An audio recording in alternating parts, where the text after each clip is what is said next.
Assalamu alaikum and welcome to Analysis. I am your host, Wasif Mahmood. A major escalation in the Middle East tonight and today as Israel has launched a sweeping and unprecedented military operation against Iran, striking over 100 targets across the country, including nuclear facilities, missile sites and military leadership compounds. The Israeli government has confirmed the operation, codenamed Rising Lion, which is aimed at dismantling what it calls an imminent nuclear threat. Prime Minister Benjamin Netanyahu said the strikes targeted Iran's main uranium enrichment facility at Natanz, key figures in the nuclear weapons program and senior commanders of the Revolutionary Guards. We have this report. Israel said it launched airstrikes against Iran on Friday, hitting over 100 targets, including nuclear facilities and missile factories, and killing top military commanders in Iran. The operation sparked a fresh escalation in tensions between the nuclear-armed rivals, and also came ahead of Washington's nuclear talks with Iran, scheduled for Sunday. State TV in Iran showed video of burning buildings in Tehran early Friday after the strikes were reported. As day broke, injured Iranians sat by the curbside, and firefighters tended to smoldering buildings. Israel will face severe punishment for the attack. That's according to a statement from Iran's supreme leader Ali Khamenei, read out over state TV. State media said the strikes hit the headquarters of Iran's elite Revolutionary Guard Corps and killed top commander Hossein Salami. And according to Iran, several nuclear scientists were also killed in the strikes. An Israeli military official said Israel struck dozens of nuclear and military targets, including the facility at Natanz in central Iran, the heart of the country's enrichment program. In a recorded statement, Israeli Prime Minister Benjamin Netanyahu said the extensive strikes were needed to stop an existential threat to Israel's survival. In recent years, Iran has produced enough highly enriched uranium for 9 atom bombs. 9. In recent months, Iran has taken steps that it has never taken before, steps to weaponize this enriched uranium. This is a clear and present danger to Israel's very survival. Israel declared a state of emergency Friday as authorities anticipate retaliatory attacks from Iran. People in Tel Aviv were seen stocking up on essentials, and Israel's air defense has been put on high alert for incoming missiles and drones. Tel Aviv's Ben Gurion airport has been closed until further notice. A flight tracking website showed airlines clearing out of the airspace over Israel, Iran, Iraq and Jordan on Friday after Israel's airstrikes. While the United States has tried to distance itself from Israel's military operation, an Israeli official told public broadcaster Khan that Israel had coordinated with Washington on Iran. U.S. Secretary of State Marco Rubio said in a statement that the U.S. was not involved in the strikes and Israel had acted unilaterally for self-defense, and he urged Iran not to target U.S. interests or personnel. A U.S. official told Reuters the U.S. military is planning for the full range of contingencies in the Middle East, and that may include the possibility that it might have to help evacuate American civilians. Iran has codenamed the strikes that took place as a declaration of war. Supreme Leader Ayatollah Ali Khamenei has vowed severe retaliation, while Iran's foreign ministry has warned that the United States, as Israel's main ally, would be held responsible for the consequences. The International Atomic Energy Agency confirmed the Natanz facility was hit but reported no radiation leaks. Meanwhile, Iran's Supreme Leader Ayatollah Ali Khamenei threatened severe punishment and claimed residential areas had been targeted. Iran launched over 100 drones in retaliation, prompting Israel to activate its air defenses. Explosions were reported in several Israeli cities overnight. In a dramatic twist, US President Donald Trump praised the Israeli action, calling it excellent and suggesting it followed a 60-day deadline he had given Iran to reach a nuclear deal. His comments imply a deeper level of coordination between the US and Israel than previously acknowledged, despite official denials from Washington. US Secretary of State Marco Rubio stated that the United States was not involved in the operation and emphasized that protecting American forces in the region remains the top priority. The strikes have triggered widespread alarm across the region. Iraq, Jordan both reported intercepting drones and missiles that crossed their airspace. Saudi Arabia and other regional powers have condemned the attack, while Western governments, including the United Kingdom, are calling for immediate de-escalation. The UK has said that it had given no given support on the attacks in Iran. We have this report on reactions from global leaders. Well, it is obviously a rapidly evolving situation. And this was a unilateral action by Israel. So I think it is crucial for many allies, including the United States, to work as we speak to de-escalate. I know they're doing that. And I think that is now the first order of the day. Basically, we don't need an escalation in a region which is already so heated in so many ways. For the regional reasons, of course, but also for the risk for spreading problems around the world. So we call for de-escalation, but obviously it is the countries in the region that make their own decisions on that. I call on all parties to exercise maximum restraint to avoid further escalation. I reiterate that any military action that jeopardizes the safety and security of nuclear facilities risks grave consequences for the people of Iran, the region, and beyond. 中方高度关注以色列袭击伊朗，对有关行动可能带来的严重后果深感担忧。中方反对侵犯伊朗主权、安全和领土完整，反对激化矛盾、扩大冲突。 La France a régulièrement exprimé son soutien à la recherche d'une solution diplomatique dans le cadre des efforts en cours. J'ai eu ce matin mes homologues israéliens et saoudiens pour leur rappeler ces principes. Jestem w stałym kontakcie z ministrem spraw zagranicznych.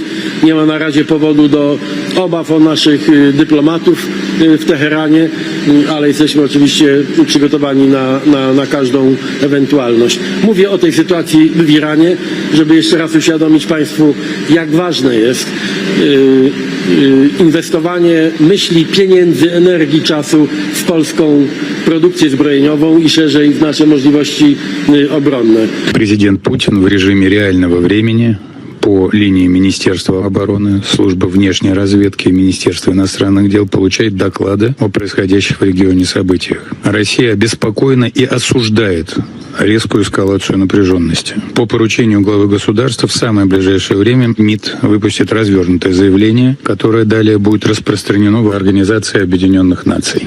I gave Iran chance after chance to make a deal. I told them in the strongest of words to just do it. But no matter how hard they tried, no matter how close they got, they just couldn't get it done. I told them it will be much worse than anything they known, anticipated, or were told. That the United States makes the best and most lethal military equipment anywhere in the world by far. And that Israel has a lot of it, with much more to come, and they know how to use it.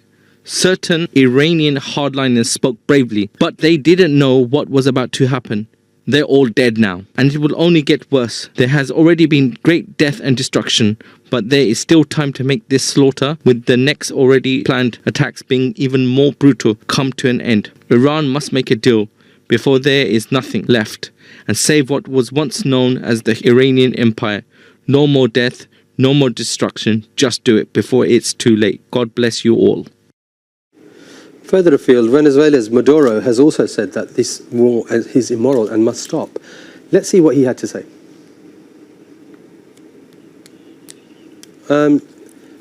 We'll come back to that on that message as well, because it's not been. We have that as well, so we'll go to that VT now. Naciones Unidas ha permitido el bombardeo y la destrucción de Beirut y del Líbano. Han permitido el bombardeo y la destrucción de Siria. Todos los días permiten el bombardeo del pueblo árabe de Yemen. Y ahora también van a voltear hacia un lado. Ahora, ¿qué dice Berlín? ¿Qué dice París? ¿Qué dice Londres? ¿Qué dice Washington? Van a seguir alentando al Hitler del siglo XXI, ahora contra el pueblo noble y pacífico de la República Islámica de Irán. Pues yo digo, el pueblo de Venezuela, bolivariano, humanista y pacífico dice no a la guerra. Esta locura hay que pararla.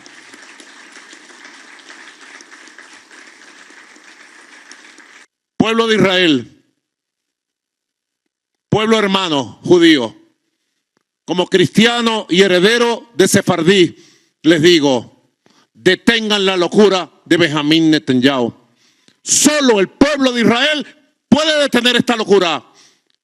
¿A dónde va a llevar este guerrerismo? ¿A dónde va a llevar tanto racismo, intolerancia, tanto odio, tanta violencia? ¿Es que creen que con misiles y bombas van a someter la voluntad de los pueblos del mundo? ¿A dónde va a llevar tanta destrucción? Paren ustedes la agresión y la guerra contra el pueblo palestino, contra el pueblo del Líbano, contra el pueblo de Siria, contra el pueblo de Yemen y contra el pueblo noble de la República Islámica de Irán. La pelota está en la cancha del pueblo judío de Israel. Detengan esta guerra inmoral, esta guerra criminal. On that point, I do want to also bring in, if I can, Dr. Nasser Tobe, who's also been waiting. He's a Syrian analyst, and I do want to get his opinion in relation to how the Syrian people are taking this particular attack. So thank you very much for having me once again. I would like, first of all, to distinguish between two levels here of reaction of what's been happening in the region. The official level, including the Syrian government and administration, which actually have sent that they are looking with high concern of this escalation. These are live pictures we are showing on screen. Okay, so they are looking with high concerns of of this escalation, and they are calling upon the international community to interfere to de-escalate this war. However, on the popular level, like for ordinary people, I cannot actually hide that they are very much happy, they have very much rejoiced, they have very much joy of seeing that all these children killers, which they have been killing our children, they have been torturing us, they have been destroying our cities and our towns, they have received their penalties, they have been killed, the Iranian regime have been humiliated in unprecedented way. We are extremely happy that this humiliation of the Iranian regime. Okay, so however, that is a very controversial position as well, regionally perhaps, and perhaps not looking at it from a nationalistic perspective, but perhaps looking at it from a Muslim perspective, let's just say. If you were to look at it from that perspective, that seems to be a very problematic position that the Syrian people are holding. Would you agree? I don't think it's problematic. I mean, any sane person, if somebody is Muslim and attacking you, you would be actually double angry when somebody is non-Muslim and is attacking you. So it's normal, it's logic position to be that when somebody support one brother of you, but on the other hand, he kills 5 other brothers. You wouldn't forgive him for supporting one brother and for killing 5 other brothers. You wouldn't, because the Iranian regime have committed atrocities, have committed crimes against humanity in Iraq, in Syria, in Lebanon, and in Yemen. These crimes against humanity, they have committed atrocities, they have committed massacres. We will never forgive, we will never forget these. And I cannot deny our extreme happiness. We are over the moon because 2 enemies of us are fighting. Whatever damages they can actually reach to each other, whatever damages, whatever casualties, whatever building destroying they can do to each other, we are more than happy. However, it's clearly that the Israeli have damaged much more. It's incomparable because what they have killed, the Israeli have killed more than 20 top officials, yes. all the leaders of the army, whereas the Iranian, they killed 3 Israeli, 1 elderly, maybe another 2 normal people. They did not even one military, not even one soldier. Indeed, I'm going to give Usman actually a chance to come back here, because Usman, in terms of how the Palestinian people feel, sorry, Osama, is he still there? Dr. Nasir, what do you think in terms of the Iranian, well, we have to say the Iranian regime at this moment in time, holding nuclear weapons? Is that a safeguard against what Israel is doing as well, or do you think that it should just be disposed completely? I think it should be disposed completely, because the Iran regime have been actually composing a threat to only Arabic countries and Sunni countries in the region.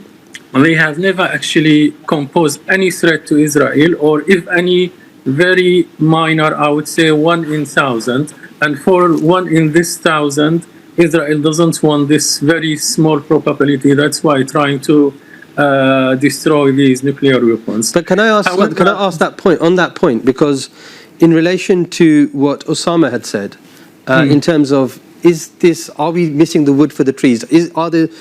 Is your analysis over here missing the wood for the trees, in the sense that you're looking at the Syrian people and what they have a right to, and a rightful right to kind of be angry at, compared to the deeper colonial issue that's been ongoing as a result of what Israel has done and has been doing for the last 75 years? Should there be a counterbalance to that? Well, obviously, I need to clarify that I am not standing with Israel against Iran. Mm-hmm. They are both our enemies, our strong enemies. And as I said, when enemy struck another enemy, we would be very much happy. However, in answering to your questions, I don't think Iran, the regime, has ever in reality helped the Palestinian people. This is what it looks like to the just ordinary looker that they are trying to help. But in reality, they never did. In reality, they are actually composing a threat with weaponizing the area. They have actually destroyed Lebanon, Yemen, Iraq, and Syria. Mm-hmm. Actually, the most area which was distracted is Syria by the Iranian regime. That's why I'm saying that they should be actually de-weaponized. Equally, I would say that Israel should be de-weaponized, but nobody actually would have the power to do so, because it is backed by the USA. That's why nobody will actually dare to say why Israel has the right to have nuclear weapons and not Iran have the right to have nuclear weapons.